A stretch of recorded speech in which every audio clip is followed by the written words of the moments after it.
আজি আপোনালোকলৈ most requested recipe এটা লৈ আনিছো নিশ্চয় গম পাইছে হেয়া হৈছে আমলখিৰ আচাৰ নমস্কাৰ মই অংকিতাকলিতাই আপোনালোক সকলোকে একে ক্ৰিয়েচনছত পুনৰবাৰ স্বাগতম জনাইছো এতিয়া যেহেতু আমলখিৰ বতৰ আপোনালোকৰ বাবে মই আমলখিৰ জ্বলা নিমখীয়া সোৱাদৰ টেষ্টি আচাৰৰ ৰেচিপি এটা লৈ আনিছো আশা কৰিছো আপোনালোকে এই ধৰণে আমলখিৰ আচাৰ বনাই খাই খুবেই ভাল পাব আৰু হসাকে বহুত টেষ্টি হৈছে মই দুদিন মান আগত বনাইছিলো আৰু আপোনালোকক মই দেখাব পাৰিম মোৰ সন্মুখতে আছে এয়া চাওক আমলখিৰ আচাৰ এবটল হৈছে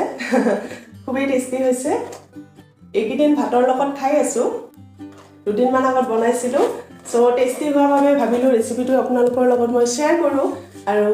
নিশ্চয় আপোনালোকে বহুত ভাল পাব এই ধৰণে এবাৰ বনাই ট্ৰাই কৰি চাব আমলখিৰ এই আচাৰটো বনাবলৈ একেবাৰে সহজ হয় আমি ৰ'দত নিদিয়াকৈ বা বৰষুণৰ বতৰতো এই আমলখিৰ আচাৰ বনাই ৰেডি কৰিব পাৰো খুব সহজতে তৎক্ষণাতে বনাই ৰেডি হৈ যায় অকল ইনগ্ৰেডিয়েন্টছখিনি আপুনি ৰেডি কৰি ললেই হ'ব গতিকে আহকচোন ভিডিঅ'টো আৰম্ভ কৰো প্ৰথমতে মই আমলখিখিনি ভালদৰে ধুই লৈছো ইয়াত 250 গ্ৰাম মান আমলখি লৈছো আমলখিৰ পৰিমাণটো আপুনি প্ৰয়োজন অনুসৰি ল'ব পাৰে আৰু লৈছো 15টা মান কেঁচা জলকীয়া যেহেতুকে আমলখিৰ আচাৰ জ্বলা নিমখীয়া সোৱাদৰ বনাম সেইকাৰণে জলকীয়া লৈছো আৰু ইয়াত মই কেঁচা জলকীয়া ব্যৱহাৰ কৰিছো কেঁচা জলকীয়াৰ সলনি আপুনি পকা জলকীয়া বা ভোট জলকীয়া ব্যৱহাৰ কৰিব পাৰে কেঁচা জলকীয়াৰ যেটো গোন্ধ এটা ওলাই কেঁচা জলকীয়াৰ সোৱাদটো বেছি ভাল লাগে খাই এতিয়া প্ৰথমতে মই আমলখিখিনি সিজাই লম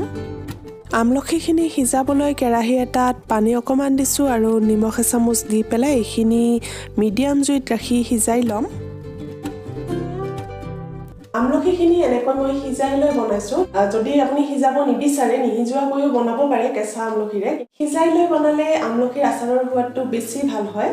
সো এই ধৰণে বনাই চাব এবাৰ আমলখিৰ আচাৰ যি ধৰণে সাধাৰণতে মাহতে বনায় সেই ধৰণে বনোৱা নাই অলপ বেলেগ ধৰণে ট্ৰাই কৰি চালো আৰু এনেকৈ বনালেও খুব ভাল লাগে খাই খুবেই টেষ্টি হয় আমলখিখিনি বঢ়িয়াকৈ সিজি গৈছে এইখিনি এতিয়া মই পানীৰ পৰা উলিয়াই লৈ খৰাহী এটাত নমাই থৈ দিম যাতে পানীখিনি ভালদৰে নিগৰি যায় আৰু পানীখিনি শুকাই যায় 5-10 মিনিট মান সময় সিজালেই হৈ যাব আমলখিত লাগি থকা পানীখিনি এতিয়া শুকাবলৈ দিম আৰু ঠাণ্ডা হ'বলৈ থৈ দিম এইখিনি ঠাণ্ডা হৈ গ'লে আপুনি দেখিবলৈ পাব আমলখিত লাগি থকা পানীখিনি শুকাই যাব অথবা যদি আপুনি বিচাৰে অলপ সময় ৰ'দত বা ফেনৰ তলত দি থব পাৰে ৰ'দত বা ফেনৰ তলত দি পেলাইও শুকুৱাব পাৰে এইখিনি ঠাণ্ডা হৈ গৈছে আৰু পানীখিনিও শুকাই গৈছে মই কিন্তু আমলখিখিনি ৰ'দতো দিয়া নাই আৰু ফেনৰ তলতো দিয়া নাই এনেই থৈ দিছিলো তেনেকৈয়ে শুকাই গৈছে পানীখিনি আমলখিখিনি এতিয়া চকলিয়াই লম এই ধৰণে বঢ়িয়াকৈ সিজি গৈছে বাবে আমলখিৰ গুটি কেইটা উলিয়াবলৈ সুবিধা হৈছে এয়া চাওক এই ধৰণে সৰু সৰুকৈ বনালেই খাই বেছি ভাল লাগিব লাহেকৈ এনেকৈ টানি দিলে ধুনীয়াকৈ ওলাই যায় আচাৰ বনাবলৈ এতিয়া আমলখিখিনি ৰেডি হৈ গ'ল এতিয়া আহকচোন আচাৰ বনাবলৈ মছলাখিনিও ৰেডি কৰি লওঁ ইয়াত মই প্ৰথমতে লৈছো এচামুচ গোটা জিৰা এচামুচ গোটা ধনিয়া 2 চামুচ লৈছো বগা সৰিয়হ এচামুচ লৈছো আজৱাইন অৰ্থাৎ জনি গুটি সৰু চামুচেৰে এচামুচ লৈছো কালজিৰা আৰু লৈছো 2 চামুচ চফ অৰ্থাৎ গুৱামুৰি আৰু 2টা শুকান জলকীয়া লৈছো এই আটাইখিনি মই গোটা মছলা ব্যৱহাৰ কৰিছো এতিয়া মছলাখিনি গ্ৰাইণ্ডাৰ জাৰ এটাত দি পেলাই ভালদৰে গ্ৰাইণ্ড কৰি লৈ গুৰি বনাই লম মছলাখিনি আপুনি সোৱাদ অনুসৰি বা পছন্দ মতে ল'ব পাৰে আৰু জোখ অনুপাতে মছলাৰ পৰিমাণটোও ল'ব আৰু ইয়াত মই চফ আৰু সৰিয়হৰ পৰিমাণ অলপ বেছিকৈ দিছো বাকি মছলাতকৈ পিছত এতিয়া আচাৰ বনাবলৈ আমাক লাগিব মিঠা তেলখিনি এতিয়া মিডিয়াম জুইত ৰাখি গৰম হ'বলৈ দিম তেলৰ পৰিমাণটো আপুনি জোখ অনুপাতে লৈ ল'ব যিমানখিনি প্ৰয়োজন হয় সেই হিচাপত ল'ব তেলখিনি গৰম হৈ গৈছে সম্পূৰ্ণকৈ ধোঁৱা ওলোৱাকৈ গৰম হ'বলৈ নিদিব তেলখিনি অলপ গৰম হ'লে জুইটো কমাই দিব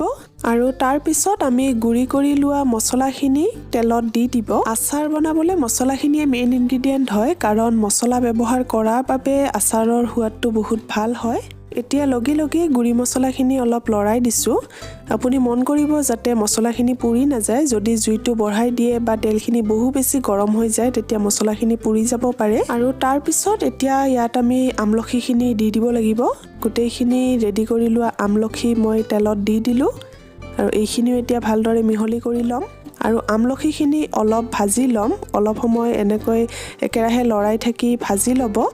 আৰু আপুনি নিশ্চয় মন কৰিছে আজি মই মছলাখিনি ভাজি লোৱা নাই সাধাৰণতে মই আচাৰ বনালে মছলাখিনি অলপ শুকানে ভাজি লওঁ 4-5 মিনিটৰ কাৰণে ভাজি ল'লে ভাল লাগে মছলাৰ যিটো গোন্ধ ওলাই মছলাৰ সোৱাদটো খুব ভাল লাগে কিন্তু আজি নভজাকৈ আচাৰত দিছোঁ এই ধৰণে দিলেও হ'ব নভজাকৈ দিছোঁ কাৰণ যিহেতুকে মই তেলখিনি গৰম কৰি লৈছোঁ গৰম তেলত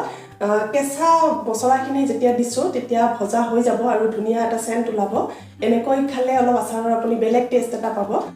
মছলাৰ ভিতৰত মই কিন্তু মিঠি গুটি ব্যৱহাৰ কৰা নাই আপুনি যদি বিচাৰে মিঠি গুটিও দিব পাৰে এচামুচমান আৰু এই ধৰণে গোটা মছলা গুড়ি কৰি লৈ আচাৰ বনালে বেছি ভাল হয় তাৰ পিছত ইয়াত দিছোঁ এচামুচ হালধি গুড়ি আৰু নিমখ এচামুচ দিছোঁ কলা নিমখ এচামুচ দিছোঁ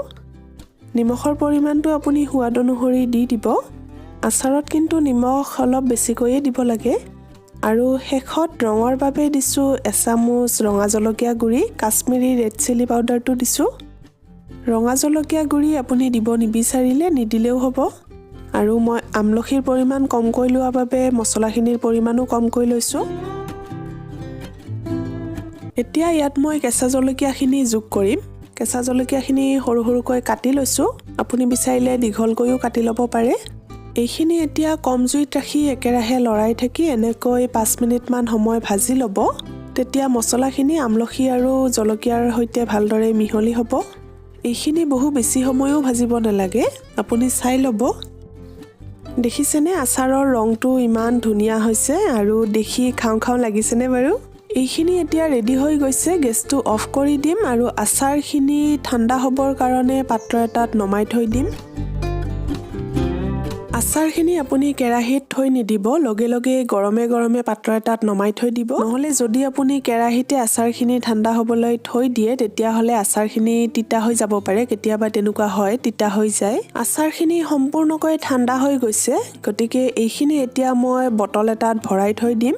আপুনি পাৰিলে এনেকুৱা কাচৰ ভয়াম ল'ব আৰু বটলটো ভালদৰে ধুই লৈ শুকুৱাই লৈছোঁ আপুনি মন কৰিব যাতে বটলত অলপো পানী লাগি নাথাকে পাৰিলে চাফা কাপোৰেৰে মুছি ল'ব আৰু আচাৰখিনি মাজে সময়ে ৰদাই থাকিব তেতিয়া বহুত দিনলৈ ভালে থাকে ইয়াত আপুনি এচামুচ বা 2 চামুচ নেমু টেঙাৰ ৰস বা ভিনেগাৰ যোগ কৰিব পাৰে আৰু মিঠাতেলখিনি যিহেতুকে আমি গৰম কৰি লৈছোঁ গৰম কৰি লোৱা তেলখিনিও প্ৰিজাৰভেটিভৰ কাম কৰে গতিকে আমাৰ টেষ্টি আমলখিৰ আচাৰ ৰেডি হৈ গ'ল এই ধৰণে আপুনিও আমলখিৰ আচাৰ বনাওক আৰু ভাত ৰুটি লুচি পৰঠা আদিৰ লগত এনজয় কৰক গতিকে কেনেকুৱা পালে আজিৰ এই আমলখিৰ আচাৰৰ ৰেচিপিটো আশা কৰিছোঁ আপোনালোকে ভাল পালে কমেন্ট কৰি নিশ্চয় জনাব কেনেকুৱা পালে আৰু বনাই ট্ৰাই কৰি চাব আৰু একে ক্ৰিয়েশ্যনছ নিশ্চয় সাবস্ক্ৰাইব কৰিব এই ধৰণৰ নতুন নতুন ৰেচিপি পাই থাকিবলৈ ভিডিঅ'টো চোৱাৰ বাবে সকলোকে ধন্যবাদ জনাইছোঁ আন এটি নতুন ৰেচিপি ভিডিঅ' লৈ সোনকালে পুনৰ লগ পাম তেতিয়ালৈকে সুস্থ থাকক সুখত থাকক বাই বাই